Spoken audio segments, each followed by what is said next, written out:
Dia hina pemulung di depan umum. Tak tahu, pemulung itu adalah ayah sang aktivis, dan di balik kardus bekasnya, tersembunyi bukti yang akan menghancurkan kekuasaannya. Langit Provinsi Kencana pagi itu berwarna jingga keemasan, seolah-olah mencapai kebanggaan sang gubernur. Di atas gedung kaca berlapis tinggi, Gubernur Arkan Wijaya berdiri di balkon lantai 20, mengenakan jas hitam yang dijahit khusus oleh desainer Paris. Kacamatanya yang mahal memantulkan cahaya matahari, sementara angin pagi mengibarkan rambut yang disemir hitam pekat. Ia menatap kota yang membentang di bawahnya, jalan tol baru yang meliuk seperti ular emas, gedung pencakar langit yang berdiri kokoh, dan taman kota yang rapi seperti lukisan.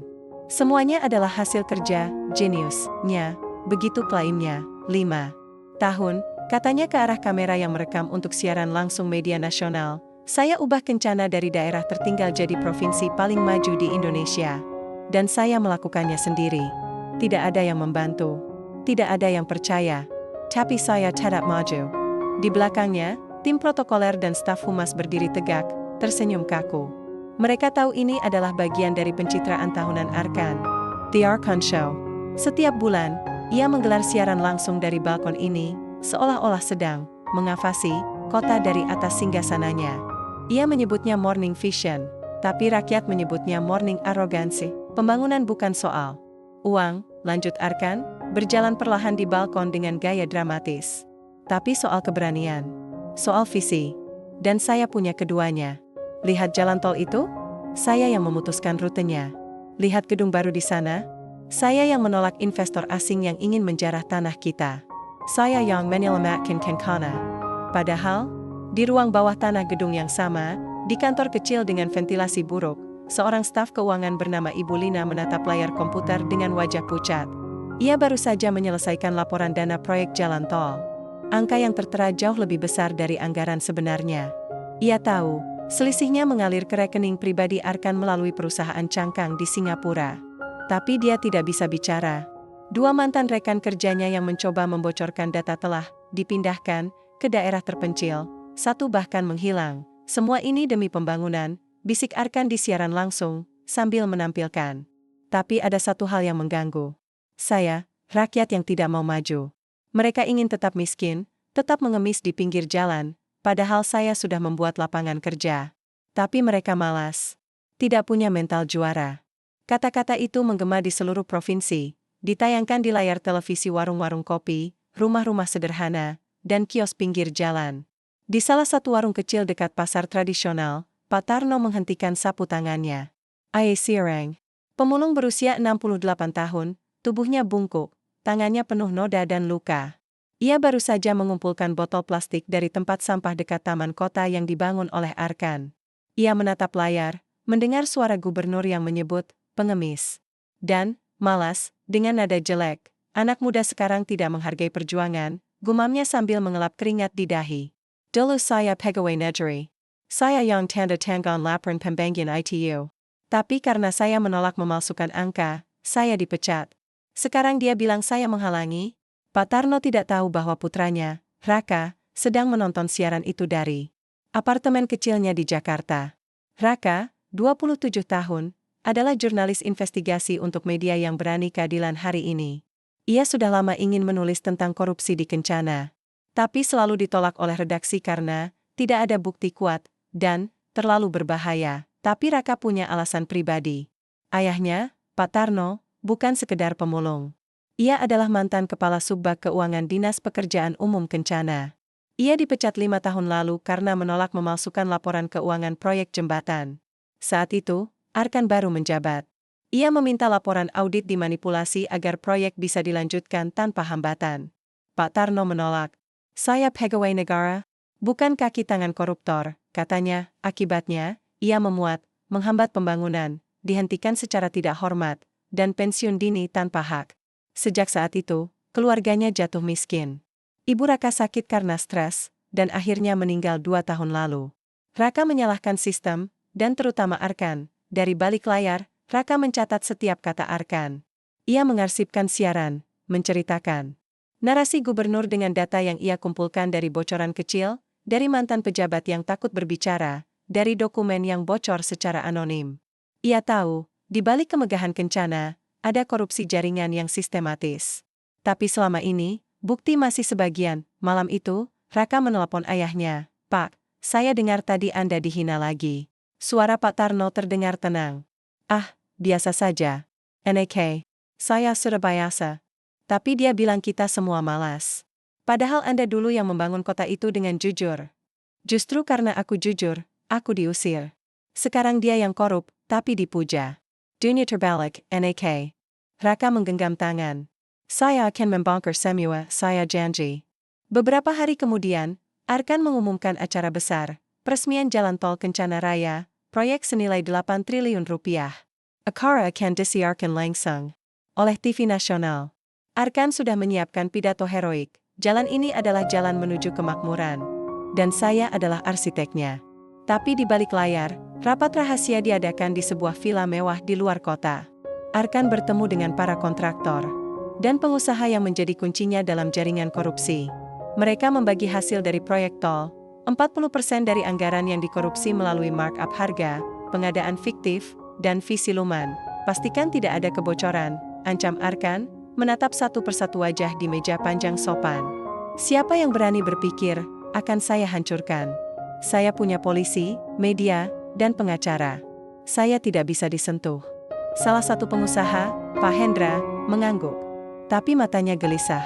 Ia tahu, rekamannya dengan Arkan pernah dibuat oleh asistennya, yang kini menghilang. Ia tak tahu kemana datanya. Pergi. Ia baru tahu, asistennya pernah menyimpan rekaman Arkan dengan menyebut, kalau audit bocor, habisi orangnya. Sementara itu, di sebuah gubuk reot di pinggir sungai, Pak Tarno membuka kardus tua yang tersembunyi di bawah lantai. Di dalamnya terdapat tumpukan dokumen, fotokopi laporan keuangan, memo internal, surat teguran, dan catatan tangan tentang aliran dana mencurigakan. Ia menyimpan semua ini selama 5 tahun, diam-diam, karena suatu hari, ia berharap kebenaran akan muncul. "Untuk Raka," bisiknya, menyentuh satu surat teguran yang ditandatangani oleh dirinya sendiri. "Kalau aku tidak mampu melawan, mungkin anakku bisa." Di Jakarta, Raka menerima kiriman paket dari ayahnya. Di dalamnya, kardus berisi dokumen dan sebuah flash disk kecil. Ia membukanya.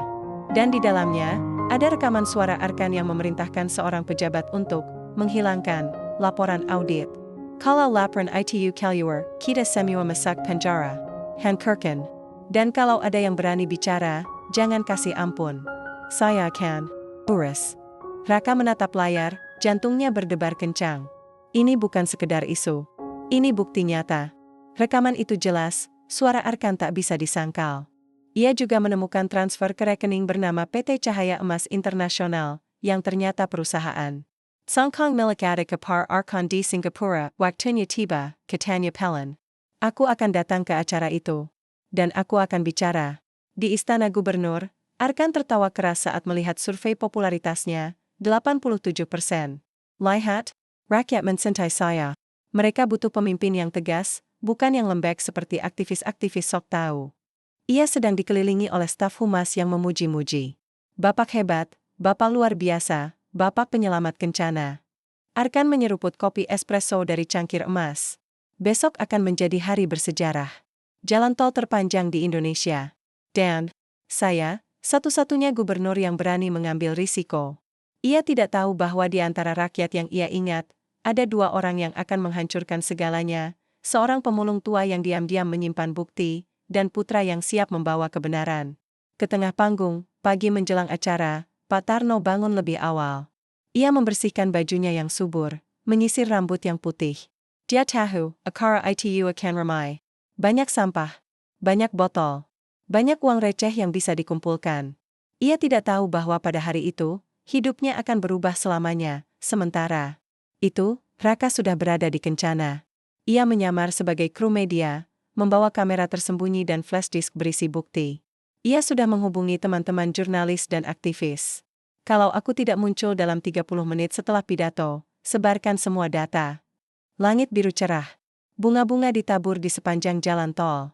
Arkan akan hadir dengan mobil mewah, disambut tarian daerah dan sorak-sorai massal bayaran. Dunia akan menyaksikan kejayaan sang gubernur, tapi di balik semua itu, bayang-bayang kebenaran mulai menjulang. Dan di suatu tempat, Seorang pemulung tua berjalan perlahan menuju lokasi acara, membawa kardus bekas, tanpa tahu bahwa putranya akan mengubah sejarah, karena terkadang, kebenaran tidak datang dari istana. Ia datang dari orang-orang yang diinjak-injak. Dari mereka yang diam, tapi tidak pernah menyerah. Matahari belum sepenuhnya naik ketika Pak Tarno melewati trotoar sempit di sisi jalan tol yang baru saja diresmikan. Udara pagi masih lembab, bercampur bau aspal panas dan debu beton. Ia menyeret gerobak kayu tua yang sudah terkelupas catnya. Roda di depannya goyang, berderit setiap kali melewati retakan. Di dalam gerobak, kardus remuk, botol plastik, kaleng bekas, dan beberapa kabel tembaga hasil curian dari proyek yang ditinggalkan pekerja. Pak Tarno bukan orang asing di jalan ini. 5 tahun yang lalu, ia berdiri di tempat yang sama, bukan sebagai pemulung, tapi sebagai pejabat yang mengawasi pembangunan jalan tol pertama di Kencana. Saat itu, ia mengenakan seragam dinas abu-abu, membawa clipboard, dan berbicara dengan tegas pada kontraktor yang mencoba memotong material mutu. Ini jalan umum, Bapak. Bukan proyek pribadi. Kalau jelek, rakyat yang bayar, tegasnya, suaranya menggema di antara tiang pancang. Tapi sekarang, dia hanya dilihat sebagai bayangan yang melintas di pinggir jalan. Anak-anak sekolah jangka pendeknya. Petugas keamanan proyek mengusirnya. Bahkan tukang parkir pun sering memarahinya hanya karena ia lewat terlalu dekat dengan mobil mewah. Namun Pak Tarno tidak pernah marah. Ia hanya tersenyum kecil, lalu pergi. Di matanya, ada sesuatu yang jauh lebih dalam dari kemiskinan. Kehormatan yang tak bisa dirampas. Dulu, Pak Tarno adalah seorang pegawai negeri yang dihormati. Lulusan akuntansi dari Universitas Negeri, ia mengabdi selama 32 tahun di Dinas Pekerjaan. Ia dikenal jujur, teliti, dan tidak pernah menerima suap. Ia menolak mobil hadiah dari kontraktor, menolak liburan gratis, bahkan menolak bantuan pendidikan untuk anaknya karena takut dianggap konflik kepentingan. Integritas bukan soal uang, katanya pada Raka saat masih kecil. Tapi soal rasa malu. Kalau kamu mengambil hak orang lain, kamu harus malu di depan Tuhan. Tapi saat Arkan Wijaya pertama kali menjabat gubernur, semuanya berubah. Arkan datang dengan janji pembangunan cepat. Ia ingin membangun jalan tol dalam waktu 18 bulan, padahal biasanya membutuhkan waktu 3-4 tahun. Untuk itu, ia membutuhkan laporan keuangan yang rapi, tanpa hambatan audit, dan di sanalah Pak Tarno dipanggil. Suatu sore, ia dipanggil ke kantor gubernur. Ia masuk dengan hormat, membawa peta laporan keuangan proyek jembatan Sungai Kencana. Dia tahu anggarannya membengkak, tapi karena bencana alam dan kenaikan harga material, itu wajar. Ia sudah menyertakan bukti, tapi Arkan tidak peduli. Saya butuh angka yang bersih, duduk di kursi kulit besar, sambil menatap Pak Tarno dari balik meja marmer. Kalau anggaran membengkak, rakyat akan bilang saya boros. Saya ingin proyek ini selesai tepat waktu, tepat anggaran. Dan Anda akan memperbaiki laporan ini. Pak Tarno menghela napas. Tapi Pak Gubernur, data sebenarnya menunjukkan kenaikan biaya karena faktor eksternal. Kalau kita, Yuba ITU pemalsuan. Arkan tertawa kecil. Pemalsuan? Ini namanya strategi komunikasi. Anda pikir negara dibangun dengan kejujuran? Negara dibangun dengan citra. Dan saya butuh citra. Saya tidak bisa, Pak. Saya pegawai negara. Saya bersumpah menjaga keuangan negara. Wajah Arkan berubah. Kalau begitu, Anda tidak bisa bekerja di sini. Esok harinya, Pak Tarno diberhentikan. Alasannya, tidak mampu bekerja sama dalam waktu. Ia tidak diberi kesempatan banding. Tidak ada sidang. Tidak ada kompensasi. Hanya surat pemecatan yang dikirim melalui pos. Sejak saat itu, hidupnya runtuh. Anaknya, Raka, harus berhenti kuliah karena biaya. Istrinya, Bu Siti, sakit hati dan stres. Penyakit jantungnya memburuk. 2 tahun kemudian, ia meninggal di rumah. Sakit umum, tanpa asuransi, tanpa perawatan intensif. Pak Tarno tidak pernah menangis saat pemakaman. Tapi malam itu, ia duduk di teras rumah, memandang bintang, dan berbisik, saya tidak menyesal. Tapi Tuhan, mengapa yang jujur selalu yang menderita? Sejak saat itu, ia hidup sebagai pemulung. Awalnya, dia malu. Ia berjalan jauh dari kampungnya, takut dikenali. Tapi lama-lama, dia menerima. Setidaknya saya masih bisa makan dari hasil kerja saya sendiri, bukan dari uang curian. Ia tidak pernah mengeluh pada Raka. Ia tahu anak sedang berjuang di Jakarta. Tapi diam-diam, ia mulai mengumpulkan sesuatu, dokumen-dokumen lama yang ia selamatkan sebelum dipecat. Dia tahu, suatu hari, mungkin akan ada yang mendesak. Ia bersembunyi di kardus, di bawah lantai gubuknya. Ada fotokopi memo internal, surat perintah pembayaran fiktif, daftar kontraktor yang tidak pernah mengerjakan proyek tapi tetap dibayar, dan catatan tangan tentang aliran dana ke rekening pribadi. Ia juga menyimpan rekaman suara. Bukan dari ponsel canggih, tapi dari tape recorder lama milik istrinya. Saat masih bekerja, ia pernah merekam rapat penting di ruang rapat dinas, tanpa sepengetahuan siapapun. Di dalamnya, terdengar suara pejabat yang menyebut nama Arkan. Gubernur minta 30% dari proyek jembatan harus masuk ke rekening PT Cahaya. Emas, jangan lewat rekening dinas. Pak Tarno tidak tahu apa arti semua ini secara hukum. Tapi dia tahu satu hal, ini bukti, dan dia menunggu. Menunggu dengan sabar, seperti petani menunggu hujan. Sementara itu, di Jakarta, Raka sedang berusaha memecahkan teka-teki. Ia baru saja menerima kiriman ayahnya, dan setiap malam ia menghabiskan waktu untuk memeriksa dokumen satu persatu. Meyakini, mengarsipkan, dan mencocokkan dengan data publik dari situs LPSC dan KPK. Ia menemukan pola. Setiap proyek besar di Kencana selalu dimenangkan oleh perusahaan yang sama, PT Nusantara Bangun Jaya, PT Graha Kencana Utama, dan PT Cahaya Emas Internasional. Perusahaan-perusahaan ini saling terhubung melalui direktur yang sama, adik ipar Arkan, menantu Arkan, dan seorang pengusaha bernama Hendra yang dikenal dekat dengan gubernur. Raka juga menemukan transfer dana dari rekening dinas ke rekening pribadi, melalui biaya konsultasi fiktif, dan pengadaan materi tidak dicatat. Totalnya, triliunan rupiah, tapi yang paling mengejutkan adalah rekaman suara dari tape. Suara Arkan sangat jelas. Kalau laporan itu keluar, kita semua masuk penjara. Hankurkan. Dan kalau ada yang berani bicara, jangan kasih ampun. Saya akan urus. Raka merinding. Ini bukan hanya korupsi. Ini ancaman terhadap nyawa. Ia mencoba menghubungi redaksinya. Ini bisa jadi skandal terbesar tahun ini. Tapi sang pemimpin redaksi menolak.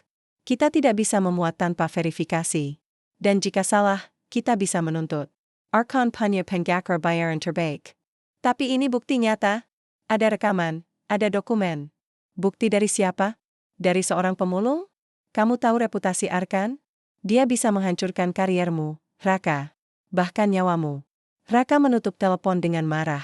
Ia tahu, sistem media juga sudah dikendalikan, tapi dia tidak menyerah. Ia mulai menghubungi aktivis HAM, mantan auditor BPK, dan jurnalis investigatif dari media lain. Ia membuat salinan ganda dari semua bukti, menyimpannya di cloud, di flash disk terenkripsi, dan di rumah teman dekat. Kalau aku menghilang, katanya pada sahabatnya, Dito, sebarkan semua ini. Jangan bayarkan kebenaran mati. Sementara itu, di Kencana, Pak Tarno terus bekerja. Hari itu, ia mendekati lokasi acara peresmian jalan tol. Ia tahu akan banyak orang, banyak sampah, banyak peluang.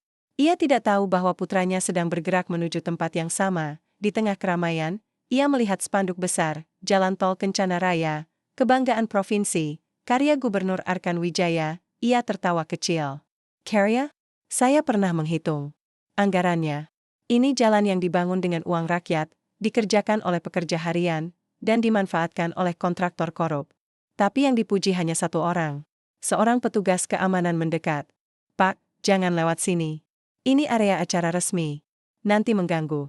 Pak Tarno mengangguk. Saya cuma mau ambil botol kosong di sana. Sudah 2 jam saya menunggu, banyak yang buang botol. Tidak bol. Nanti dikira Anda pengganggu acara. Pergi sana. Pak Tarno menunduk, lalu pergi. Tapi di matanya, ada api yang mulai menyala. Bukan kemarahan.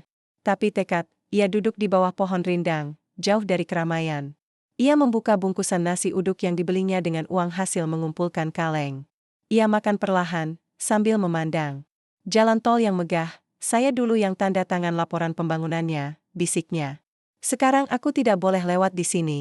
Di Jakarta, Raka sedang menonton siaran pers Arkan di TV. Gubernur itu sedang berpidato tentang mental juara dan rahasia kesuksesan Kencana.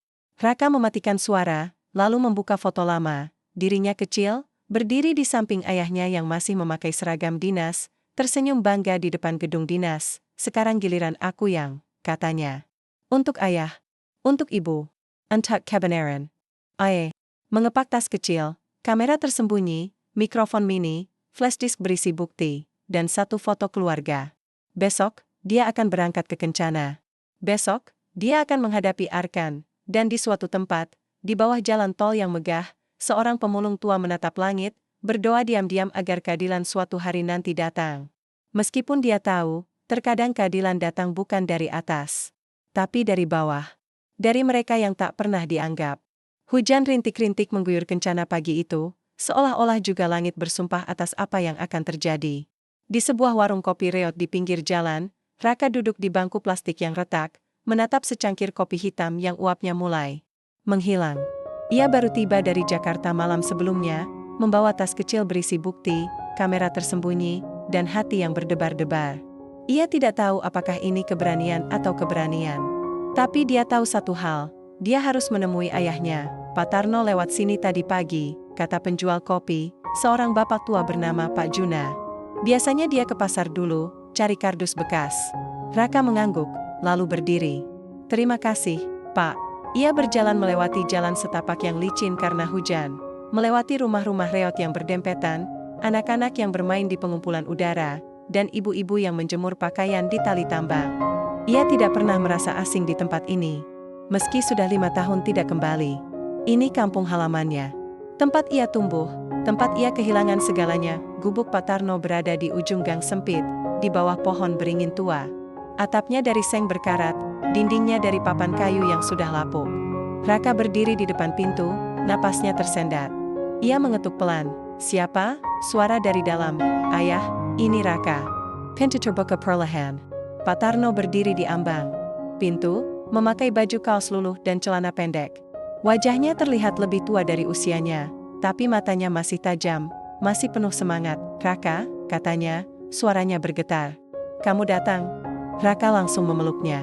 Erat, lama, bagaikan anak yang baru pulang setelah perang bertahun-tahun. Ayah? Saya bawa semua dokumen ITU. Saya akan membongkar semuanya. Pak Tarno menarik napas dalam. Ia menatap ke arahnya, lalu mengangguk pelan. Sudah waktunya, ya? Sudah. Tapi aku butuh bantuan ayah. Aku butuh penjelasan. Aku butuh kekuatan. Pak Tarno tersenyum. Masuk dulu. Kopi hangat sudah siap. Di dalam gubuk yang sempit, mereka duduk menghadap. Hujan makin deras, mengetuk-ngetuk atap seng. Raka membuka tasnya, mengeluarkan flash disk dan beberapa dokumen yang sudah ia cetak. Ayah, ini rekaman yang ayah simpan. Ini memo internal. Ini, transfer dana. Saya sudah cocokkan dengan data publik. Semuanya mengarah ke Arkan. Tapi saya butuh ayah menjelaskan, bagaimana sistem ini bekerja. Siapa saja yang terlibat. Pak Tarno membuka dokumen-dokumen itu seperti melihat hantu masa lalu. Ia mengambil satu memo yang bertanggal 12 Maret 2019. Inilah awalnya, katanya pelan. Ini memo dari Kepala Dinas PU saat itu, Pak Darmo. Isinya, dengan ini disetujui pembayaran fiktif untuk pengadaan batu split sebesar 25 miliar, atas perintah gubernur. Tapi kenyataannya, batu split itu tidak pernah ada. Saya tahu, karena saya harus tanda tangan bukti penerimaan. Dan ayah menolak? Ya, saya tolak. Saya laporkan ke inspektorat. Tapi laporan saya tidak pernah ditindaklanjuti. Malah, 2 minggu kemudian, saya dipecat. Raka mencatat semua nama, tanggal, dan perusahaan. Ia menyadari satu pola, setiap kali ada proyek besar, selalu ada biaya khusus yang tidak masuk anggaran resmi. Dan selalu ditransfer ke rekening yang sama, PT Cahaya Emas Internasional. Ayah, ini perusahaan milik siapa? Pak Tarno menarik napas. Ada ke Par Arkan.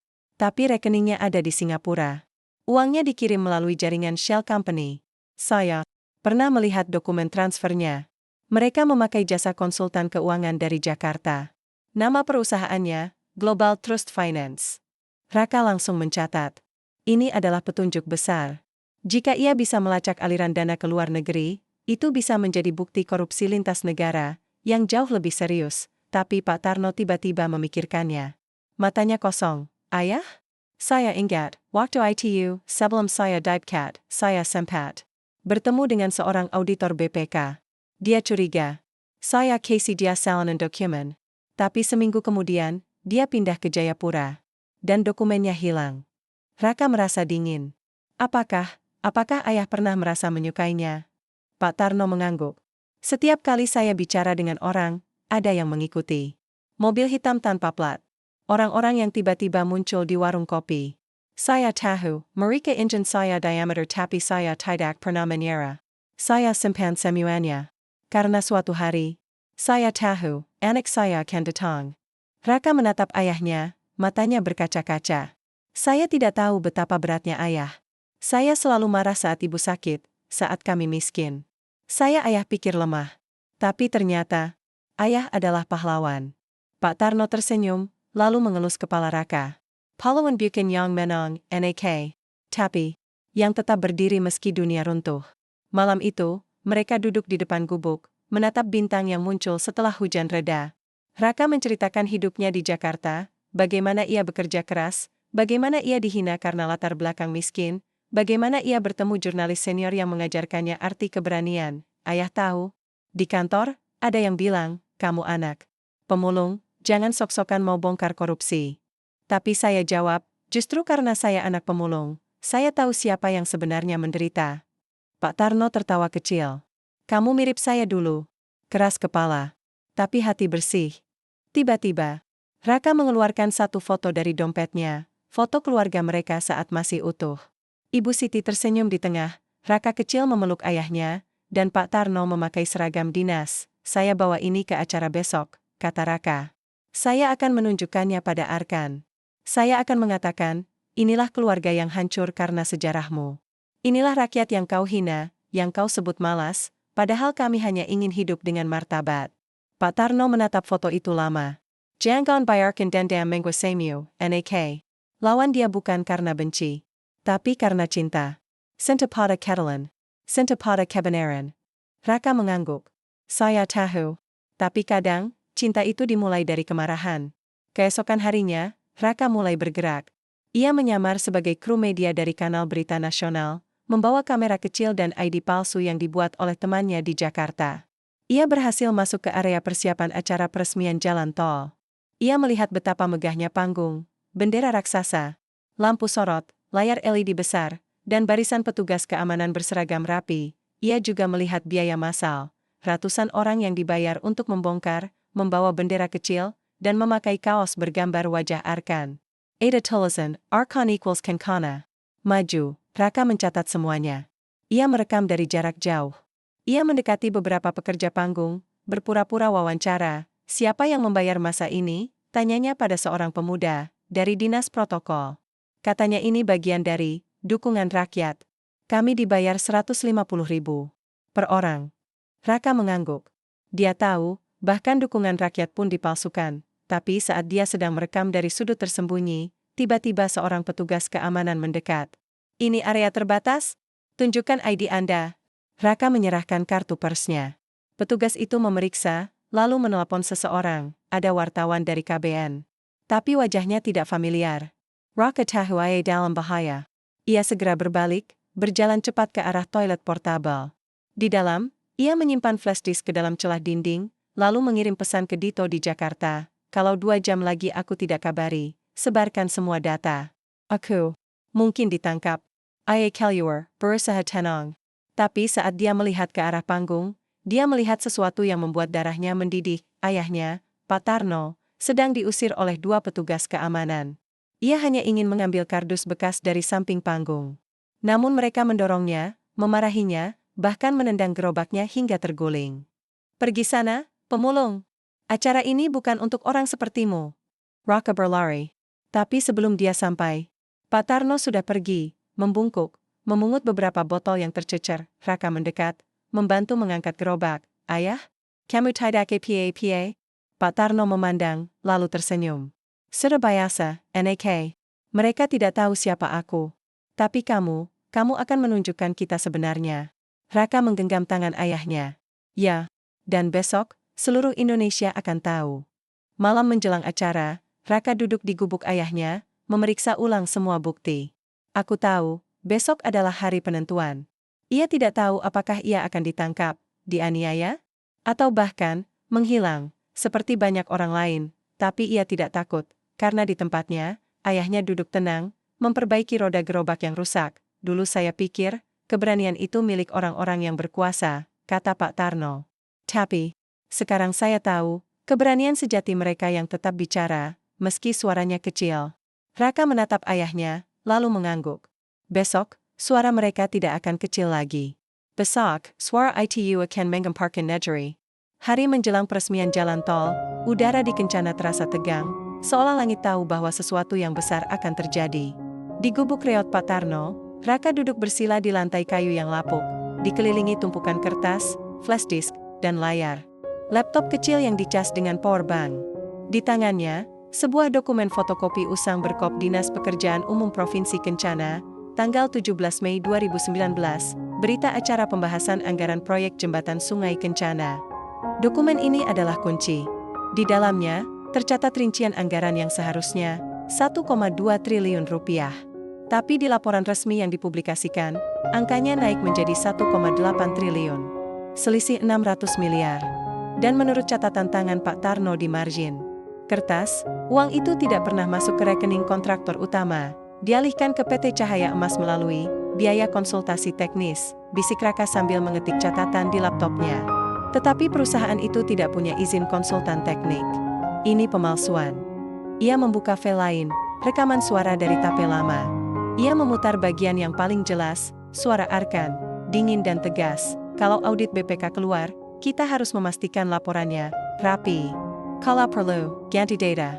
Dan kalau ada yang bocor, jangan kasih kesempatan dia bicara lagi. Raka merinding. Ini bukan sekadar korupsi.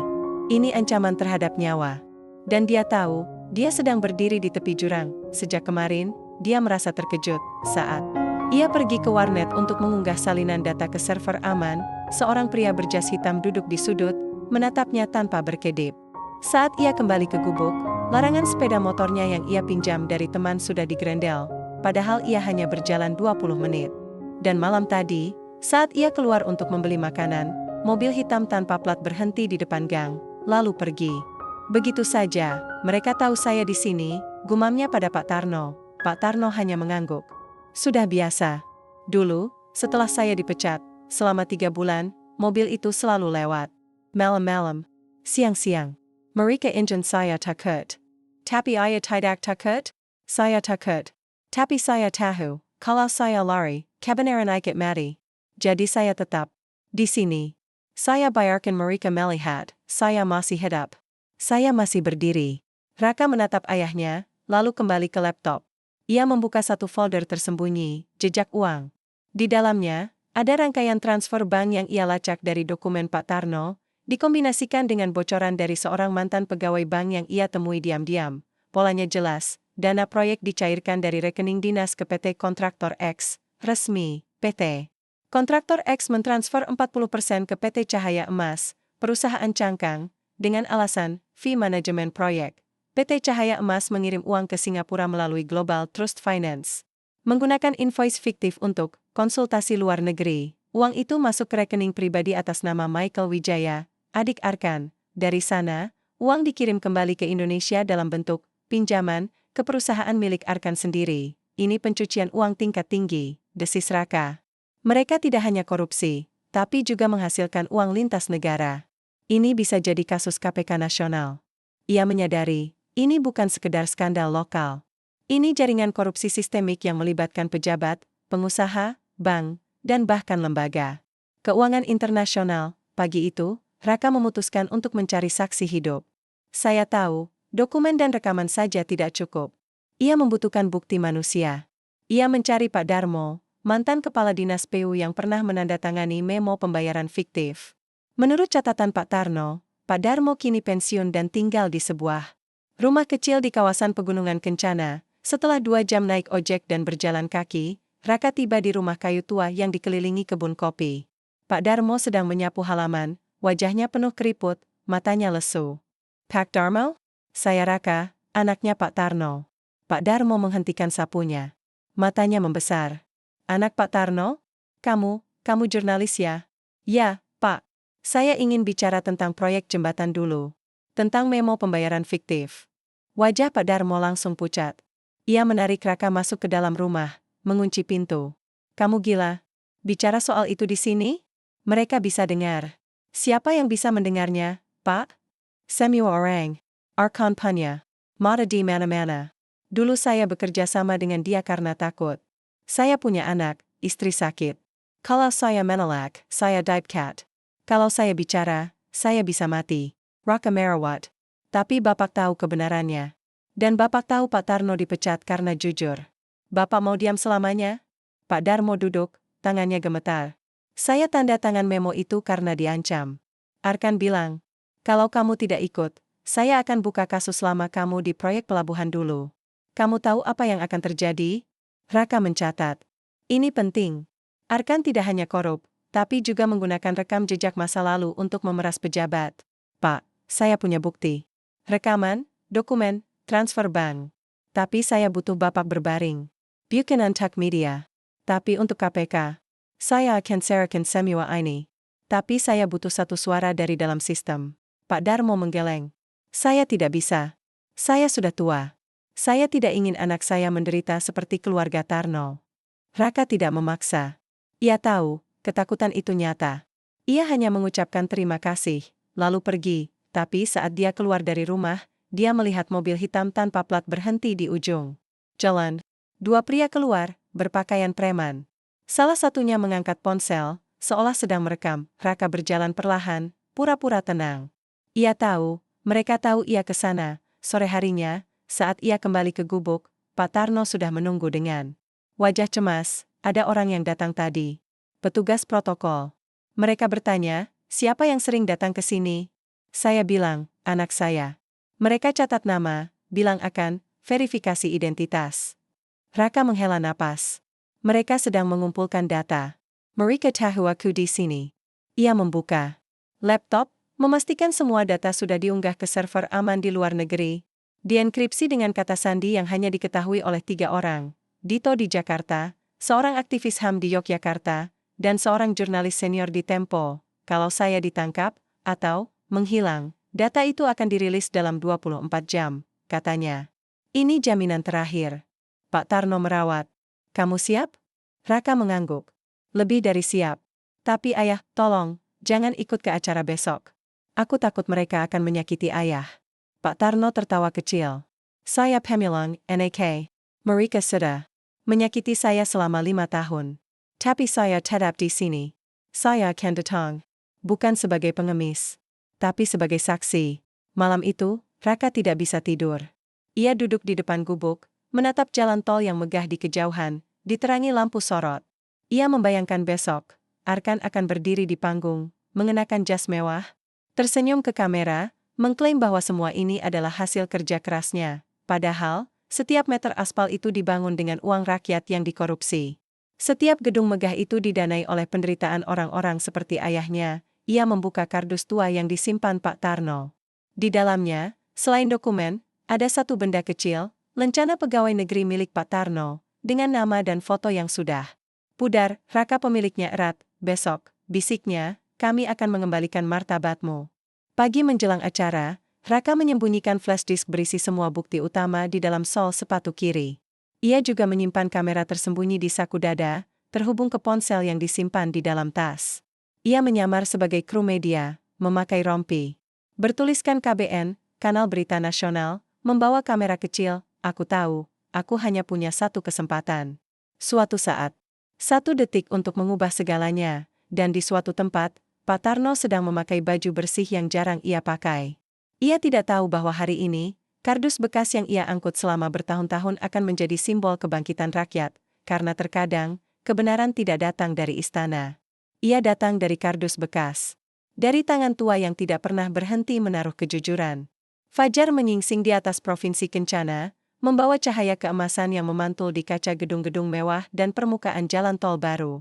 Udara pagi masih segar, tapi di balik ketenangan itu, ada getaran ketegangan yang tak terlihat. Hari ini adalah hari peresmian Jalan Tol Kencana Raya, acara megah yang disebut sebagai puncak pencapaian pembangunan Arkan Wijaya. Namun bagi Raka, ini adalah hari penentuan.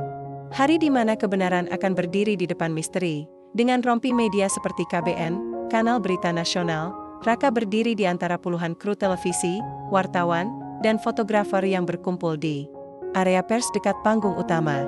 Ia memegang kamera kecil, tapi jantungnya berdebar kencang.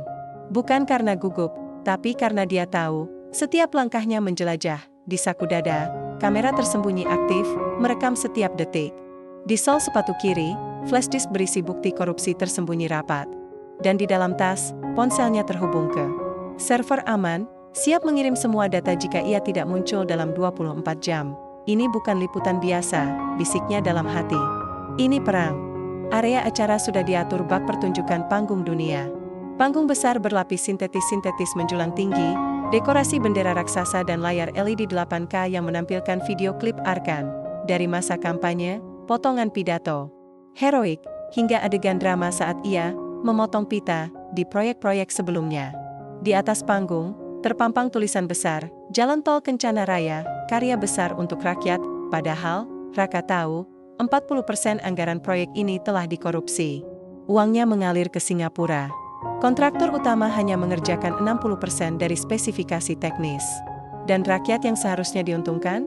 Mereka malah dikenai tarif tol termahal di Indonesia. Di sekitar panggung, barisan petugas keamanan berseragam rapi berjaga-jaga. Tapi Raka melihat sesuatu yang aneh. Di antara mereka, ada beberapa pria berpakaian preman yang tidak memakai lencana. Mereka tidak membawa senjata, namun berdiri di titik-titik strategis, dekat pintu masuk, di belakang layar, dan di sekitar area parkir media. Mata-mata Arkan, Raka pura-pura sibuk mengatur kameranya, sambil mengamati. Ia melihat salah satu preman berbicara melalui lubang suara. Ia mencatat ciri-cirinya, jaket hitam, rambut pendek, tato kecil di leher. Tiba-tiba, pria itu merawatnya. Raka langsung menunduk, berpura-pura sedang memeriksa baterai. Jantungnya berdebar. Apakah dia sudah dikenal? Beberapa menit kemudian, seorang petugas protokol mendekat. Mas, bisa tunjukkan ID-nya? Kami sedang verifikasi semua kru media. Raka menyerahkan kartu pers palsu yang dibuat temannya. Kartu itu tampak resmi, ada hologram, barcode, dan foto yang mirip dengannya. Petugas itu memindai barcode dengan ponsel, lalu menatap Raka agak lama. Nama Anda Raka Pratama? Iya, Pak. Dari KBN Jakarta? Benar. Saya dicegaskan. Khusus untuk liputan ini. Petugas itu mengangguk, tapi tidak tersenyum. Baik. Tapi tolong, jangan keluar dari area media. Dan jangan merekam area belakang panggung tanpa izin. Siap, Pak. Saat petugas pergi, Raka menghela napas. Saya tahu, verifikasi itu bukan prosedur biasa. Mereka sedang mencari seseorang. Mungkin karena Pak Darmo sudah diperiksa. Mungkin karena ada yang membocorkan. Ia segera mengirim pesan ke Dito, sudah masuk. Tapi mereka curiga. Data tetap siap rilis jika aku tidak kabari pukul 14. Sementara itu, di balik panggung, Arkan Wijaya sedang bersiap di tenda VIP. Ia melibatkan staf humas, penata rias, dan pengawal pribadi. Ia memakai jas hitam dengan dasi merah khas Italia. Rambutnya disemir mengkilap, wajahnya dibalut alas bedak tebal. Bagaimana survei terakhir? Tanyanya sambil memeriksa bayangan wajahnya di kaca portabel. 89, Pak, jawab staf humas. Tertinggi se-Indonesia. Arkan tersenyum puas. Bagus. Hari ini, saya akan membuat sejarah. Jalan tol terpanjang, pembangunan tercepat, dan gubernur paling dicintai. Tapi, Pak, ada Arkan direndam. Apa lagi? Aktivis sok tahu? Pak Arkan. Saya akan menghancurkan mereka di panggung. Biar rakyat lihat siapa yang berani melawan saya. Ia berjalan keluar tenda, menatap keramaian di bawah. Ribuan orang, sebagian besar bayarannya, sudah mulai berkumpul, membawa bendera kecil dan mengenakan kaos bergambar wajahnya. Musik daerah diputar keras-keras. Acara akan dimulai dalam 1 jam, panggil tim keamanan, perintahnya. Saya ingin semua kru media membesar-besarkan. Kalau ada yang mencurigakan, tangkap. Tapi jangan di depan kamera. Bawa ke belakang. Kembali di area media, Raka mulai bergerak. Ia pura-pura merekam suasana, tapi sebenarnya ia sedang mengumpulkan bukti.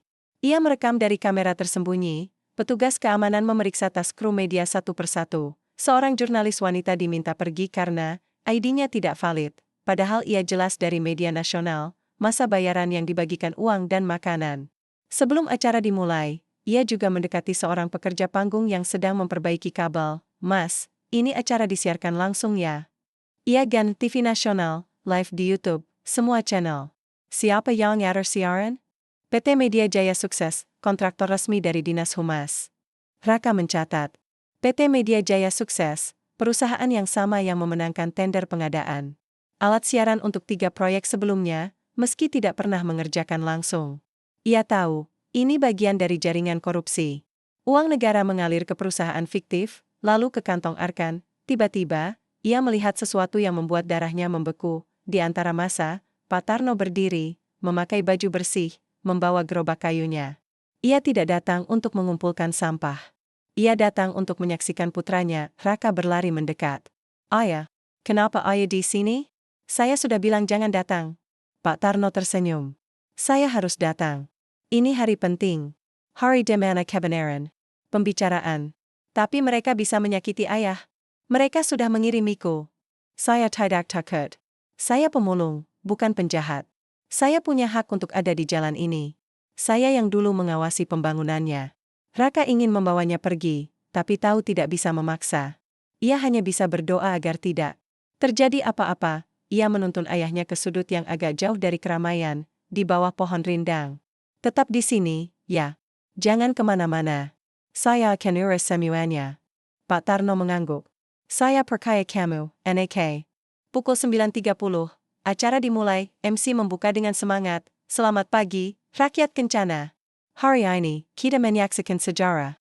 Jalan Tol Kencana Raya, hasil kerja keras gubernur kita, Bapak Arkan Wijaya. Masa bayaran bersorak, Arkan muncul dari belakang panggung, disambut musik heroik dan sorotan lampu. Ia berjalan perlahan, menyapa dengan lambaian tangan, wajahnya penuh karisma. Ia naik ke panggung, berdiri di depan mikrofon. Terima kasih, rakyatku, serunya. Hari ini, kita membuka jalan Kemikmiran. Jalan ini adalah bukti bahwa dengan tekad, visi, dan keberanian, Kencana bisa menjadi provinsi terdepan di Indonesia. Raka merekam dari jarak jauh. Kamera tersembunyi aktif.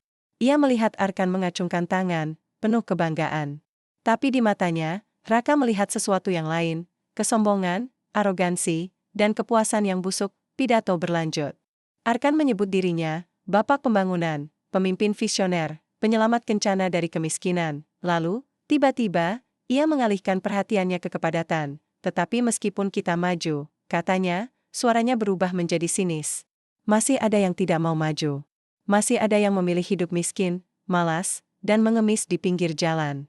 Raka menahan napas, Arkan menunjuk ke arah gerobak kayu tua yang terlihat dari panggung. Lihat, di sana, orang-orang seperti itu. Mereka tidak menghargai kemajuan kita. Padahal saya sudah membuat lapangan kerja, tapi mereka tetap memilih menjadi pemulung. Tidak punya mental juara. Semua mata menoleh. Termasuk Raka di bawah pohon. Pak Tarno berdiri diam. Raka merasa dunia berhenti, darahnya mendidih. Tangannya gemetar. Ia ingin naik ke panggung sekarang juga, tapi belum waktunya, belum. Tapi dia tahu satu hal, detik-detik sebelum ledakan telah tiba. Malam sebelum peresmian jalan tol, di sebuah villa megah tersembunyi di kaki Gunung Kencana, cahaya emas berkilauan memancar dari jendela-jendela kaca. Musik jazz lembut mengalun dari speaker tersembunyi. Angin malam membawa aroma sampanye Prancis dan daging wagyu yang dipanggang di atas api kayu. Di tengah taman luas yang diterangi lentera kristal, puluhan orang berpakaian mewah tertawa, berbicara pelan, menikmati kemewahan yang tak pernah dirasakan oleh mayoritas rakyat Kencana. Ini bukan sekadar pesta. Ini adalah ritual pemujaan kekuasaan. Pesta rahasia Gubernur Arkan Wijaya, gala kemenangan. Arkan tampil memukau, mengenakan jas hitam dari sutra Italia, dasi bermerek Swiss, dan jam tangan seharga 2 miliar rupiah. Ia berdiri di teras villa, menatap pemandangan kota yang berkilauan dari kejauhan, sambil memegang gelas sampanye Dom Perignon Rose 2008. Besok, katanya pada para tamu, suaranya rendah namun penuh kebanggaan, dunia akan menyaksikan kejayaan saya. Jalan tol Kencana Raya akan menjadi monumen abadi atas nama saya. Para tamu menampilkan pelan. Di antaranya, kontraktor proyek, pengusaha kroni, pejabat dinas, pengacara bayaran, hingga satu anggota DPR dari partai penguasa. Semuanya adalah bagian dari korupsi jaringan yang telah menghabiskan uang rakyat selama 5 tahun. Seorang pengusaha bernama Pak Hendra mendekat, membawa botol sampanye baru. Selamat Pak Gubernur. Ini kemenangan kita bersama. Arkan tersenyum tipis. Kemenangan? Tidak. Ini bukan kemenangan bersama. Ini kemenangan saya. Karena saya yang mengambil risiko. Saya yang memutuskan. Saya yang menghancurkan semua hambatan. Hendra menunduk. Maaf Pak, tapi tanpa kami, proyek ini tidak bisa berjalan. Tentu bisa, potong Arkan dingin. Saya bisa menunjukkan siapa saja. Tapi saya pilih kalian karena kalian taat. Dan selama kalian taat, kalian akan kaya. Tapi kalau berani melawan, ia menatap Hendra, matanya tajam. Kalian tahu apa yang terjadi pada Pak Tarno kan? Hendra bertanduk. Aku tahu. Mantan kepala Subbag Keuangan itu dipecat hanya karena menolak memalsukan laporan. Dan sejak itu, hidupnya hancur. Saya taat, Pak. Bisiknya, Arkan menampar bahunya, lalu tertawa. Bagus. Sekarang, minum. Kita rayakan kemenanganku. Di dalam villa, pesta semakin mewah. Meja panjang dihiasi bunga segar dari Belanda, piring emas buatan Jerman, dan hidangan langka, foie gras, kaviar Iran, lobster Alaska, dan Wagyu A5. Semua ini didatangkan khusus dari luar negeri, sementara di luar pagar, ratusan warga kencana mengantre di posko bantuan sembako yang dikorupsi. Di dapur belakang, koki-koki profesional bekerja keras, melayani manajer acara yang memastikan setiap detail sempurna. Tidak boleh ada kesalahan. Tidak boleh ada yang boker, tapi di sudut gelap dapur, seorang pelayan muda bernama Lani menatap ponselnya diam-diam. Ia bukan pelayan biasa. Ia adalah mantan mahasiswi hukum yang dipecat dari kampus karena memprotes kenaikan SPP yang diperintahkan oleh Dinas Pendidikan, dinas yang dikendalikan oleh Arkan. Ia menyamar sebagai pelayan untuk bisa masuk ke pesta ini. Dan ia membawa kamera tersembunyi di balik kalungnya. Lani bukan bagian dari rencana Raka. Ia bertindak sendiri. Karena dia tahu, di balik semua kemewahan ini, ada penderitaan yang tak terlihat. Ia merekam. Arkan tertawa sambil menyebut angka-angka. Korupsi. 40% dari proyek tol masuk ke rekening Singapura. Sisanya untuk kalian, asal diam. Seorang kontraktor mengeluh, tapi mutu jalan jelek, Pak nanti direbut dalam 2 tahun. Arkan menjawab, bayarkan retak. Saya sudah tidak bertahan. Dan rakyat tetap bayar tol. Uang masuk, saya pergi. ITU. Namanya Smart Politik. Lani merinding. Ia menyimpan rekaman itu di ponselnya, lalu mengunggahnya ke akun anonim di media sosial. Dia tahu risikonya. Tapi dia tidak peduli. Kamu pikir kami tidak tahu, bisiknya. Kami yang miskin, kami yang diinjak, kami yang melihat semuanya. Sementara itu, di pemukiman kumuh di pinggir kota, sekelompok warga berkumpul di posko bantuan yang seharusnya dibuka malam itu. Mereka menunggu sembako yang dijanjikan oleh pemerintah sebagai hadiah peresmian tol. Tapi posko kosong. Petugasnya tidak datang. Katanya malam ini ada beras, minyak, gula, kata Burini, seorang ibu dengan 3 anak. Anak-anak saya belum makan sejak siang. Sudah biasa, jawab Pak Juna, penjual kopi dari warung dekat gubuk Pak Tarno. Bantuan selalu dikorupsi. Dulu waktu banjir, berasnya busuk.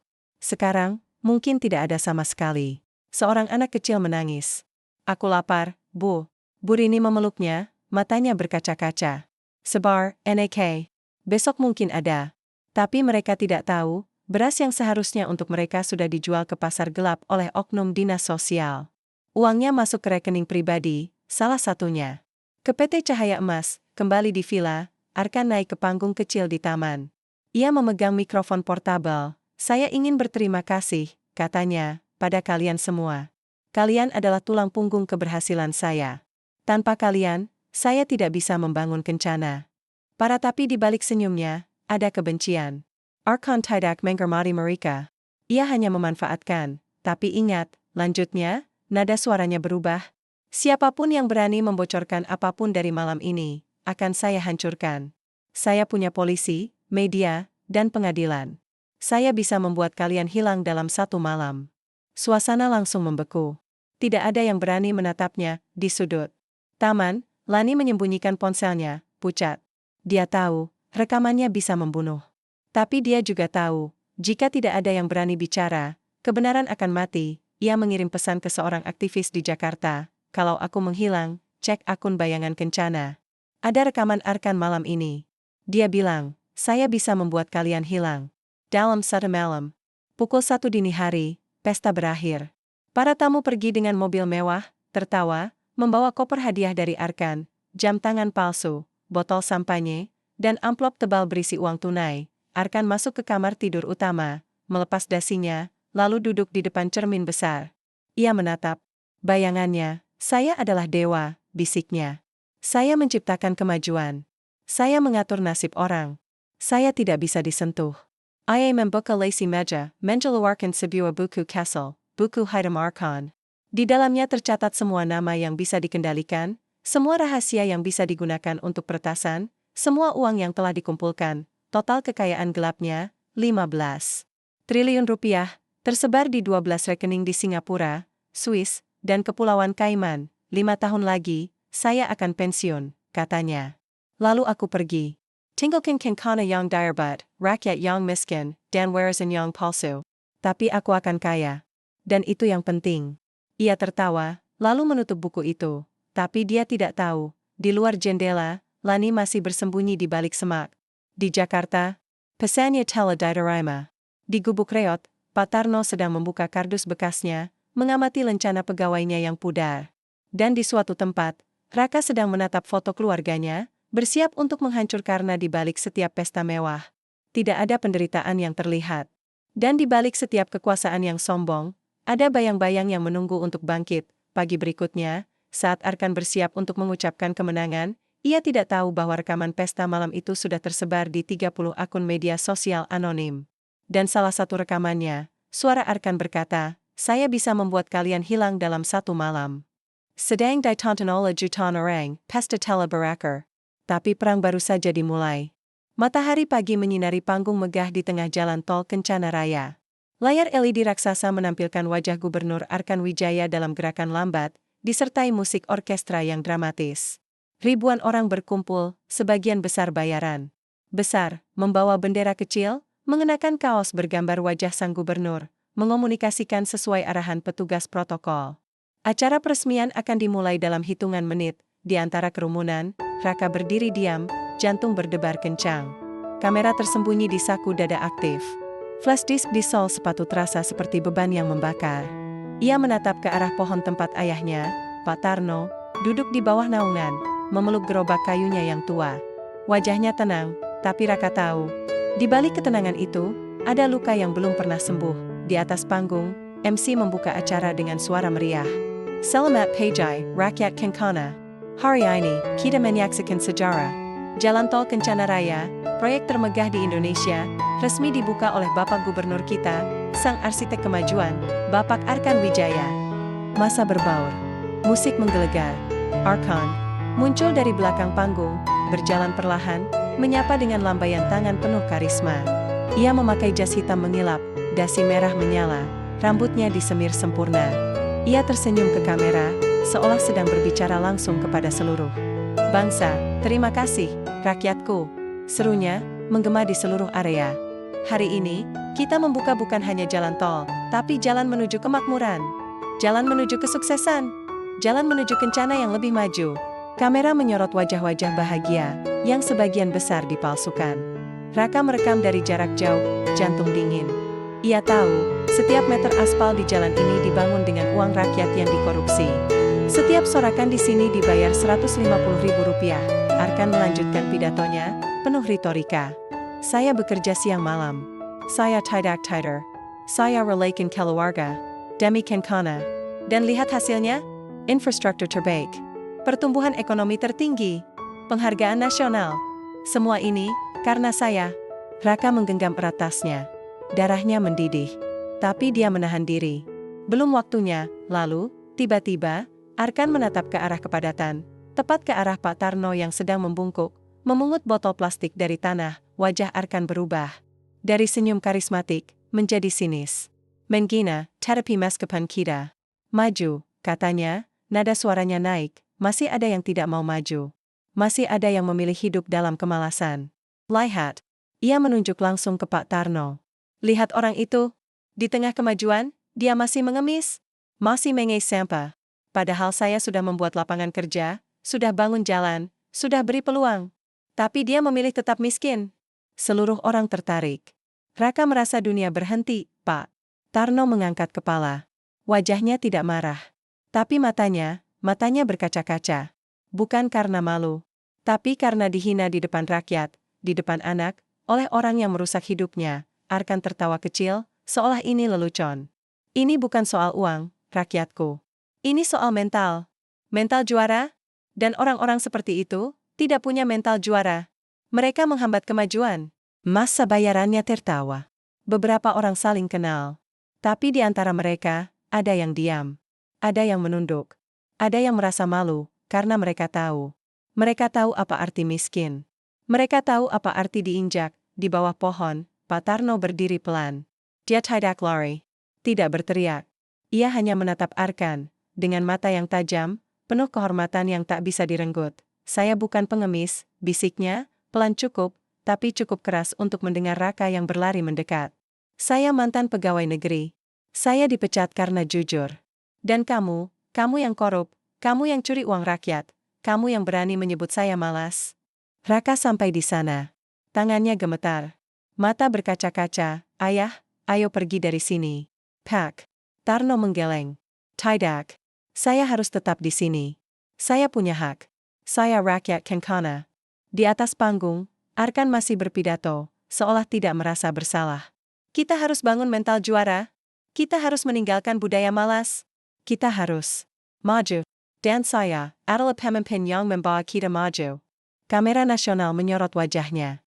Jutaan orang menonton langsung di TV dan media sosial, tapi di balik layar, sesuatu sedang terjadi. Di Jakarta, Dito, teman Raka, sedang menonton siaran langsung.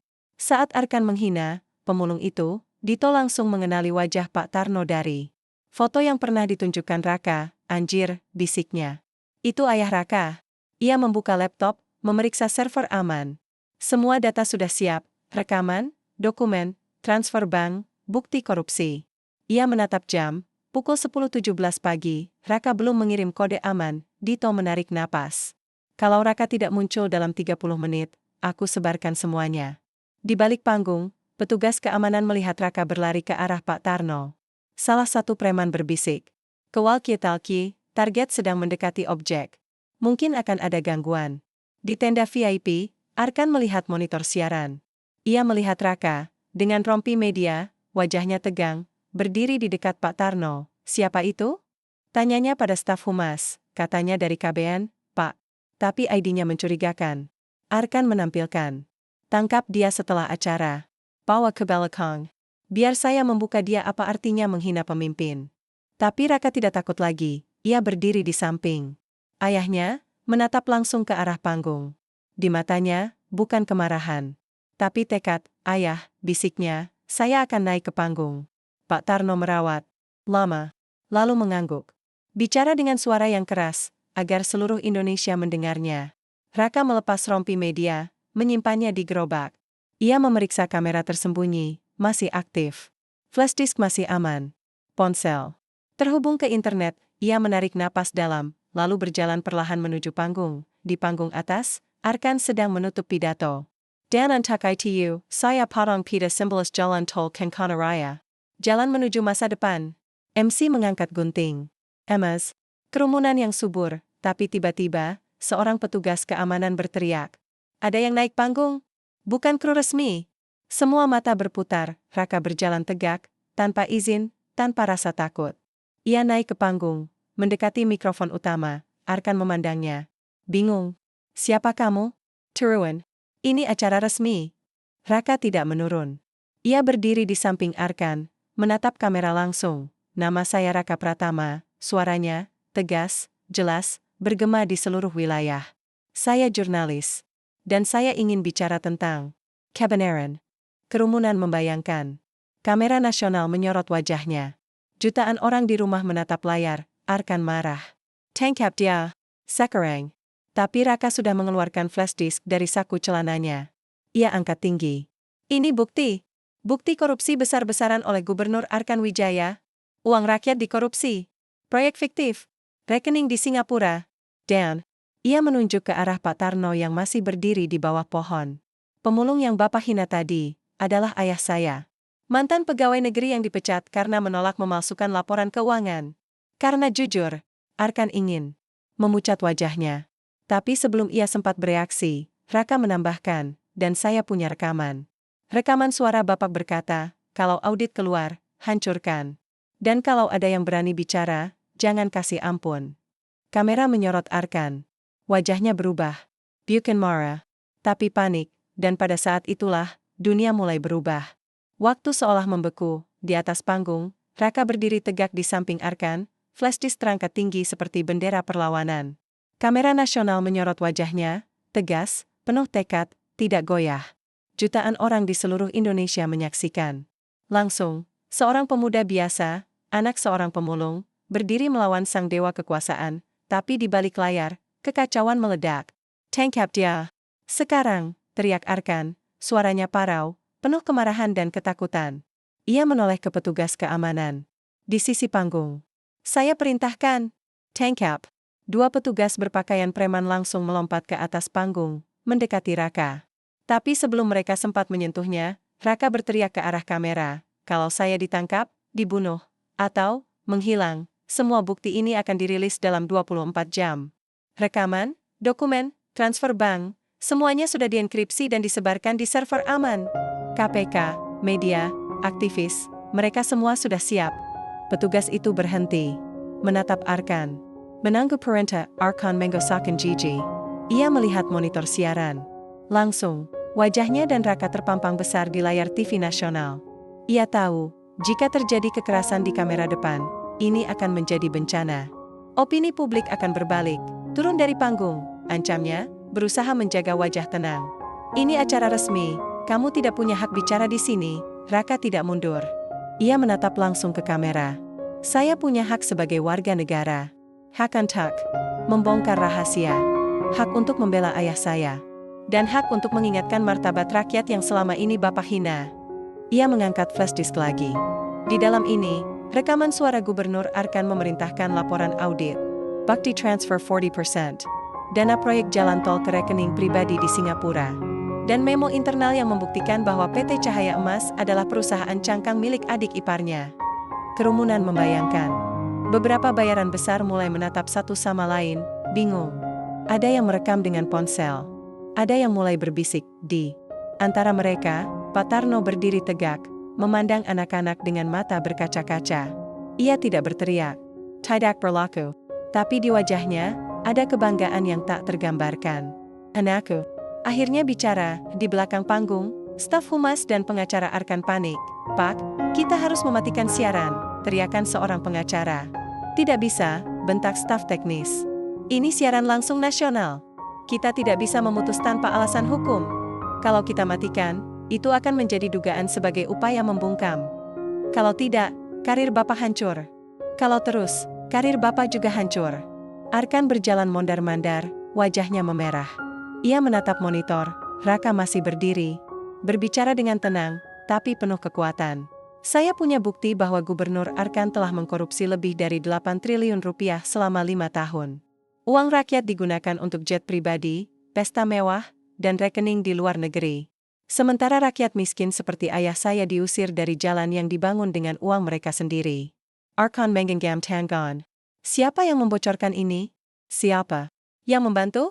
Tiba-tiba, salah satu staf menunjuk ke arah kamera tersembunyi di saku dada Raka. Pak, dia sedang merekam. Dan kamera itu terhubung ke internet. Artinya, ini disiarkan langsung di media sosial juga. Arkan membeku. Dia tahu artinya. Bahkan jika siaran TV dimatikan, rekaman ini akan menyebar seperti api di hutan kering. Di Jakarta, Dito menatap layar laptopnya. Aplikasi pemantau tren media sosial menunjukkan grafik yang melonjak tajam. Arkan korupsi, naik 3000% dalam 5 menit anak pemulung versus gubernur. Trending nomor 1 rekaman pesta Arkan. Ditayangkan 2 juta kali. Dito tersenyum. Raka, kamu melakukannya. Ia membuka folder terenkripsi, darurat rilis otomatis. Ia tidak perlu menekan tombol. Sistem sudah otomatis mengunggah bukti ke 10 media besar, KPK, dan 50 aktivis HAM. Data telah lepas dari genggaman Arkan, kembali ke panggung. Raka melanjutkan. Saya tidak sendiri. Ayah saya, Pak Tarno, mantan pegawai negeri, telah mengumpulkan bukti ini selama 5 tahun. Ia dipecat karena jujur. Istrinya meninggal karena stres.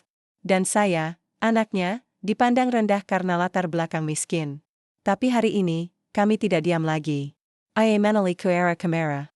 Dan saya punya satu pertanyaan untuk Bapak Gubernur. Mengapa Bapak berani menghina ayah saya di depan rakyat, padahal Bapak tahu siapa dia sebenarnya. Arkan tidak menjawab. Ia hanya menatap Raka, matanya penuh kebencian. Tapi juga ketakutan, karena dia tahu. Ia tahu bahwa pria muda ini bukan sekadar anak pemulung. Ia adalah badai yang telah lama dipersiapkan. Dan badai itu kini berdiri tepat di depannya, tiba-tiba. Suara dari kerumunan, benar itu. Teriakan seorang ibu. Saya kerja di proyek tol. Gaji kami dipotong 30% untuk sumbangan sukarela ke Partai Arkan. Saya dibayar 150.000 cuma buat dilindungi, teriak seorang pemuda. Padahal katanya rakyat dicintai. Saya warga Kencana. Saya bayar pajak. Tapi bantuan tidak pernah datang. Kami tidak butuh pemimpin yang sombong. Kami butuh keadilan. Biaya massal mulai bubar. Beberapa pelemparan kaos bergambar Arkan ke tanah. Beberapa lainnya bergabung dengan suara-suara protes. Arkan mencoba berteriak. Diam. Ini acara resmi. Saya masih gubernur.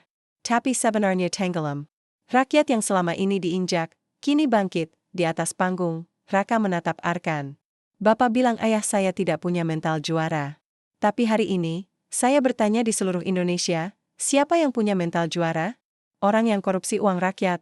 Atau orang yang diam selama 5 tahun demi kebenaran? Tidak ada yang menjawab.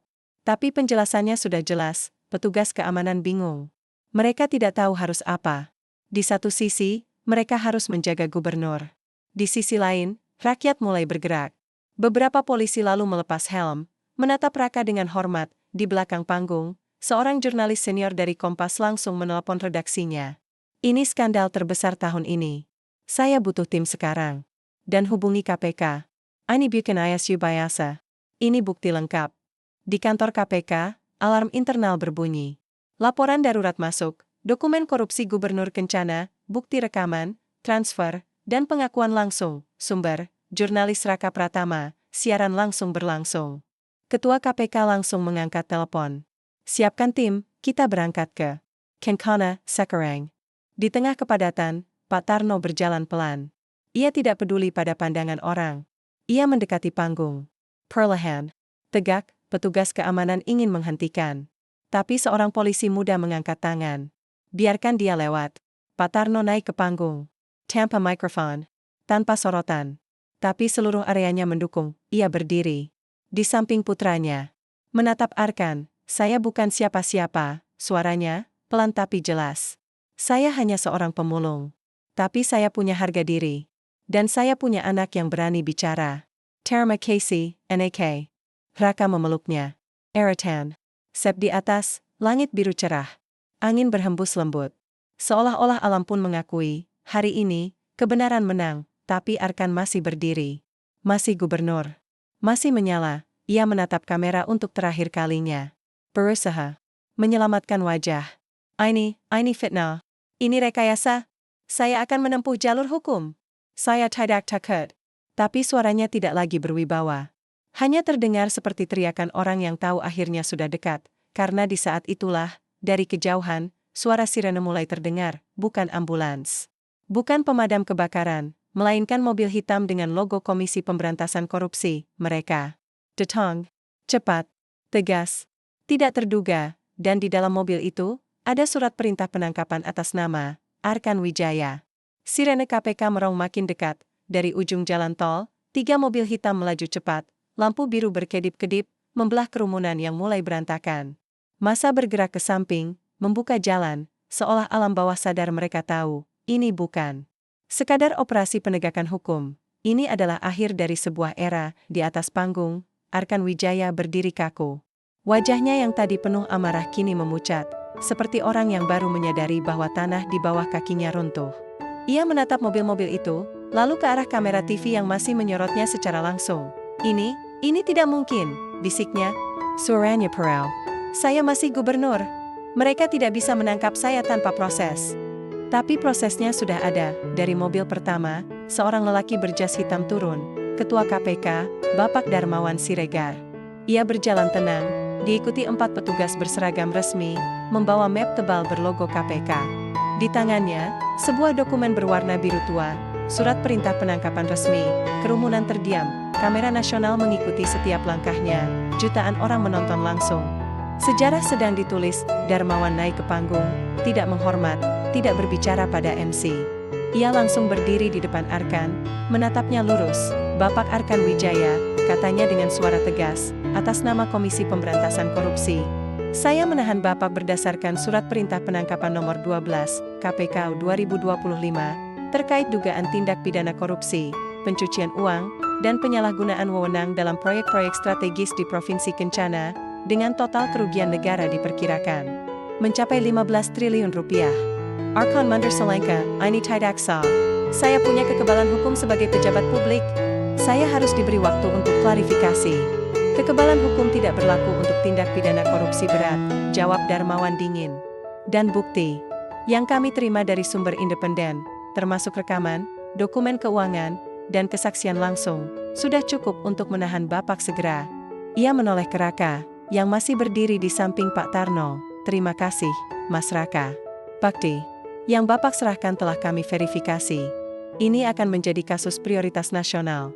Raka mengangguk, tidak ada senyum, tidak ada sorak, hanya kelegaan yang dalam. Arkan menatap Raka, matanya penuh kebencian. Kamu hancurkan saya."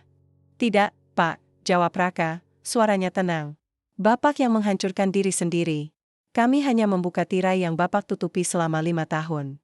Petugas KPK mendekat, silakan ikut dengan kami, Pak." Arkan menolak. "Tidak. Saya tidak akan pergi seperti ini. Di depan rakyat? Di tengah acara resmi? Justru karena ini di depan rakyat," kata Darmawan, "rakyat berhak melihat wajah seorang koruptor yang selama ini mereka puja." Dan di saat itulah, sesuatu yang tak terduga terjadi. Dari kerumunan, suara seorang ibu pecah. "Tangkap dia! Tangkap penipu itu!" Lalu seorang pemuda berteriak, "Dia bilang kami malas. Padahal dia yang makan uang kami. Kembalikan uang rakyat. Dia bukan pemimpin. Dia penjahat." Masa yang tadi diam mulai bergerak. Beberapa melempar bunga yang diberikan panitia. Beberapa lainnya menendang bendera kecil bergambar wajah Arkan. Seorang anak kecil berteriak, "Ayah saya kerja di proyek tol, tapi tidak digaji 3 bulan." Arkan menatap mereka, matanya kosong. Ia yang dulu merasa di atas semua orang, kini dikelilingi oleh kemarahan rakyat yang pernah ia sebut penghambat kemajuan. Seorang petugas KPK mengenakan borgol di pergelangan tangannya, logam dingin itu berbunyi klik, seperti bunyi akhir dari sebuah tahta. "Saya akan melawan," teriak Arkan, sambil ditarik turun dari panggung. "Saya punya pengacara. Saya punya media. Saya akan hancurkan kalian semua."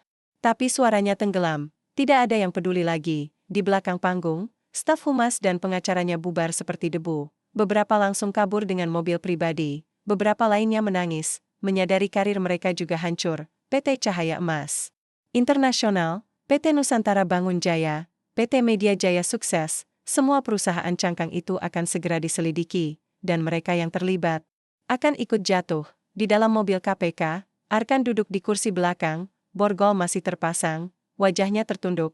Ia menatap pantulan wajahnya di jendela gelap, bukan lagi wajah gubernur karismatik, tapi wajah seorang penjahat yang tertangkap melalui jendela. Ia melihat sesuatu yang membuat dadanya sesak. Pak Tarno masih di panggung, dikelilingi rakyat, dipegang erat oleh putranya, dan untuk pertama kalinya, ratusan orang, rakyat kecil, pekerja harian, ibu-ibu, anak muda, berdiri mengelilinginya.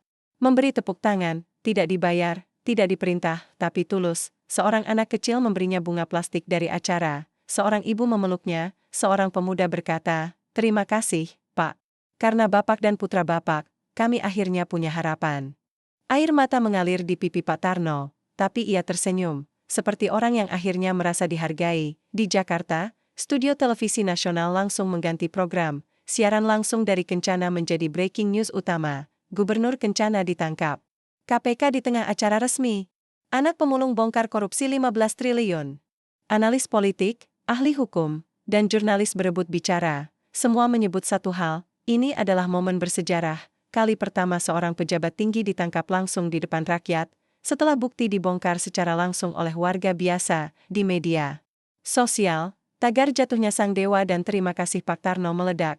Video Raka naik ke panggung, memegang flash disk, menjadi viral dalam hitungan menit. Rekaman pesta mewah Arkan, di mana ia berkata, "Saya bisa membuat kalian hilang dalam satu malam," dijadikan meme, tapi kamu tidak bisa menghentikan satu anak pemulung. Malam itu, di kantor KPK, konferensi pers digelar. kami telah menerima lebih dari 2.000 dokumen bukti, kata Ketua Darmawan. Termasuk rekaman suara, transfer internasional, dan kesaksian langsung dari mantan pejabat. Kasus ini akan kami proses cepat. Kami juga akan bekerja sama dengan otoritas Singapura untuk melacak aset gelap di luar negeri. Ia menoleh ke kamera, dan untuk rakyat Indonesia, jangan pernah merasa kecil. Karena kadang, kebenaran tidak datang dari istana. Ia datang dari orang-orang yang diam, tapi tidak pernah menyerah. Di sebuah warung kopi kecil di Kencana, Pak Tarno dan Raka duduk berdampingan, tidak ada sorotan, tidak ada kamera, hanya secangkir kopi hitam dan senyapnya malam. Ayah, kita menang, bisik Raka. Pak Tarno mengelus kepala putranya. Kita tidak menang, nak. Kita hanya membayar utang. Utang pada kejujuran, pada martabat. Ia menatap langit, bintang-bintang bersinar terang. Dulu saya pikir, orang seperti saya tidak bisa melawan. Tapi kamu tunjukkan, selama kita punya kebenaran, kita punya kekuatan. Raka mengangguk, tapi ia tahu, perjuangan belum selesai, akan ada upaya balas dendam, akan ada upaya menutupi, akan ada pejabat lain yang mencoba meniru Arkan. Tapi malam ini, untuk pertama kalinya dalam 5 tahun, ia merasa lega, karena ayahnya tidak lagi dihina, karena kebenaran telah bicara, dan karena rakyat kecil akhirnya dilihat. 5 bulan kemudian, Pengadilan Tindak Pidana Korupsi Jakarta penuh sesak. Dari luar gedung, ratusan warga berkumpul, membawa spanduk, keadilan untuk rakyat, 15 triliun harus kembali, dan satu yang sederhana tapi menyentuh, terima kasih, Pak Tarno. Di dalam ruang sidang, Arkan Wijaya duduk di kursi terdakwa, bukan lagi mengenakan jas mewah, tapi baju tahanan oranye. Rambutnya yang dulu disemir hitam kini memutih di beberapa bagian. Wajahnya lesu, mata cekung, tubuhnya menyusut seolah kekuasaan yang pernah membesarkannya kini benar-benar hilang. Sidang putusan terakhir dimulai. Hakim ketua membuka dokumen setebal 800 halaman, hasil penyidikan KPK, audit BPK, dan kesaksian dari 47 orang, termasuk Raka, Pak Tarno, mantan pejabat, kontraktor, bahkan mantan pengacaranya sendiri yang akhirnya bersaksi demi keringanan hukuman.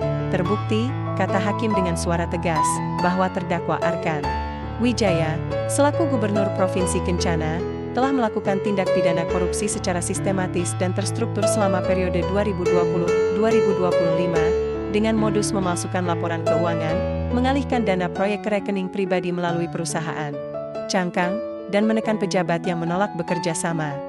Hakim menatap Arkan, terdakwa juga terbukti melakukan pencucian uang lintas negara, dengan mengirim lebih dari 9 triliun rupiah ke rekening di Singapura, Swiss, dan Cayman Island. Uang rakyat digunakan untuk pembelian jet pribadi, properti mewah, pesta, dan gaya hidup hedon. Arkan menunduk, tidak ada pembelaan, tidak ada arogansi, hanya diam. Dan yang paling menyedihkan, lanjut hakim, terdakwa tidak hanya merugikan negara, tapi juga merendahkan martabat rakyat. Menghina warga miskin di depan publik, sementara ia sendiri adalah penjahat yang memperkaya diri dari penderitaan mereka. Sidang terdiam, beberapa penonton menangis, termasuk Burini, ibu 3 anak yang selama ini tidak pernah menerima bantuan. Meski tinggal di kawasan proyek tol, hakim menutup dokumen. Berdasarkan pertimbangan hukum dan fakta persidangan, majelis hakim menjatuhkan hukuman kepada terdakwa Arkan Wijaya dengan pidana penjara selama 20 tahun, denda 1 miliar rupiah, dan kewajiban mengembalikan kerugian negara sebesar 15 triliun rupiah atau harta kekayaannya akan dilelang. Arkan menggigit bibir, ia tahu, hukuman ini berat, tapi ia juga tahu, ia pantas menerimanya. Saat petugas membawanya keluar, ia menoleh ke arah Raka dan Pak Tarno yang duduk di barisan depan, matanya penuh kebencian, tapi juga penyesalan. Kamu hancurkan hidup saya, bisiknya. Raka berdiri, tidak, Pak. Bapak yang menghancurkan hidup sendiri. Kami hanya membuka kebenaran. 2 minggu kemudian, di sebuah taman kota yang dibangun dari dana yang sebagian telah dikembalikan, Pak Tarno duduk di bangku kayu, memandang anak-anak bermain di taman. Ia tidak lagi mengenakan baju lusuh. Ia kini mengenakan kemeja bersih, hadiah dari warga yang menghormatinya. Di sampingnya, Raka duduk, membaca berita di ponsel. KPK sudah blokir 7 rekening Arkan di luar negeri, kata Raka. Total aset yang berhasil diselamatkan, 6,2 triliun. Masih ada yang dicari. Pak Tarno tersenyum. Kakak, yang penting, rakyat tahu siapa yang benar. Kau sekarang jadi simbol integritas, ayah. Banyak pegawai negeri yang bilang, kalau Pak Tarno bisa bertahan, saya juga bisa. Pak Tarno mengangguk pelan. Integritas bukan soal pujian, tapi soal tidur nyenyak. Saya dulu bisa tidur pulas, meski miskin. Karena saya tahu, saya tidak mencuri. Raka menatap ayahnya. Aku bangga jadi anakmu. Mereka duduk dalam diam, menikmati angin sore. Di kejauhan, suara anak-anak tertawa. Di langit, burung-burung terbang bebas. Beberapa hari setelahnya, Raka diundang ke acara nasional, Penghargaan Jurnalis Pemberani 2025. Di atas panggung, ia menerima penghargaan tertinggi, disambut tepuk tangan dari seluruh hadirin. Saya tidak menerima ini sendiri, katanya dalam pidato, saya menerimanya. Untuk ayah saya, Pak Tarno, mantan pegawai negeri yang dipecat karena jujur. Untuk Bu Siti, ibu saya, yang meninggal karena stres akibat ketidakadilan. Untuk Lani, pelayan muda yang berani merekam pesta korupsi dari balik dapur. Untuk semua rakyat kecil yang selama ini dianggap tidak penting. Ia menatap kamera. Kami bukan sampah, kami bukan penghambat, kami bukan orang malas, kami adalah rakyat, dan kami punya hak untuk keadilan. Tepuk tangan menggema, beberapa penonton menangis. Di penjara Nusa Kambangan, Arkan duduk di sel sempit, menonton siaran ulang pidato Raka di TV kecil yang disediakan. Ia tidak marah lagi, ia hanya kosong. Di mejanya, ada satu surat dari adik iparnya, Aset. Di Singapura sudah dibekukan. Semua perusahaan dicabut izinnya. Kami bangkrut. Istri dan anak-anak saya terusir dari rumah mewah.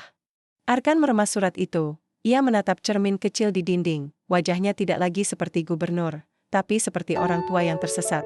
Ia membuka buku kecil, buku hitam Arkan, yang berhasil diselundupkan masuk. Ia membaca catatan terakhirnya, saya adalah dewa. Saya tidak bisa disentuh. Ia tertawa kecil, lalu menangis. Di luar sel, hujan turun deras, seperti air mata dari langit. 6 bulan kemudian, jalan tol Kencana Raya mulai retak. Bukan karena usia, tapi karena mutu beton yang buruk, hasil korupsi. Arkan, kini, proyek perbaikan dimulai. Kali ini, diawasi langsung oleh tim independen, dengan transparansi penuh. Dan di papan proyek, terpampang tulisan besar, proyek ini dikawal oleh rakyat. Tidak ada lagi korupsi. Di bawahnya, foto kecil, Pak Tarno dan Raka, tersenyum. Suatu sore, di gubuk reot yang kini mulai diperbaiki oleh gotong royong warga, Pak Tarno duduk di teras, memandang jalan tol yang megah. Ayah, mau pindah ke rumah baru? Tanya Raka. Ada, donasi dari rakyat. Banyak yang ingin membantu. Pak Tarno menggeleng, tidak perlu. Saya sudah bahagia di sini. Di tempat saya tetap jujur. Di tempat saya tidak pernah menyerah. Ia menatap putranya, kamu mau terus jadi jurnalis? Ya, ayah. Tapi bukan hanya untuk membongkar korupsi. Tapi untuk memberi harapan. Untuk menunjukkan bahwa kebaikan masih ada. Pak Tarno tersenyum. Selama masih ada orang seperti kamu, Indonesia akan baik-baik saja. Langit senja berwarna jingga keemasan, burung-burung pulang ke sarang, dan di suatu tempat, seorang pemulung tua dan putranya duduk berdampingan, bukan sebagai korban, bukan sebagai pahlawan, tapi sebagai manusia yang akhirnya dihargai. Karena kadang, keadilan tidak datang dari hukum. Ia datang dari keberanian seorang ayah yang diam, dan seorang anak yang berani bicara.